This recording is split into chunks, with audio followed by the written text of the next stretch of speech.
सरकारी मेहमान. जीवनात आपले आयुष्य कसे जगायचे हे ज्याचे त्यानेच ठरवायचे असते. कुणाला ऐशोआरामात जगायची सवय असते, तर कुणाची कष्टाची चटणी भाकरी खाऊन सुखाने झोपायची तयारी असते.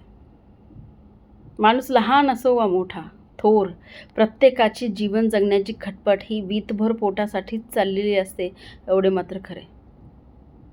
ह्या धर्तीवर जन्मणारा प्रत्येक जीव आपापल्या परीने पोटासाठी 2 घास मिळवण्यासाठी खटपट करत असतो.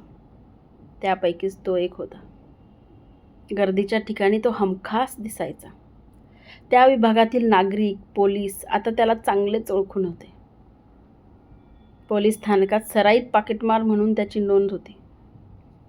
आजवर बऱ्याच वेळा पाकीट मारताना तो पोलिसांच्या तावडीत सापडला होता.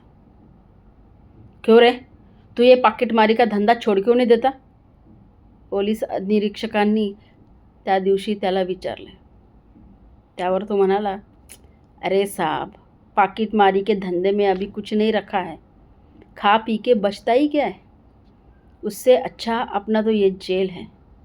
कैद होने के बाद कम से कम 4-5 दिन का खाने पीने का टेंशन मिट जाता है. सच्ची बात बताओ साहब, अब ये रोज रोज का मगजमारी से अपन पक गया. अपन तो कोई बड़ा लफड़े करने वाला हूँ. 2-3 साल के लिए जेल में जाने का प्लानिंग बना रहा है. 2-3 साल कम से कम इस पापी पेट के वास्ते तो हमें ज़िंदगी से लड़ना तो नहीं पड़ेगा. ऊपर से ये जेल में सरकारी मेहमान बनने का जो आन बान और शान होता है वो कुछ अलग ही होता है.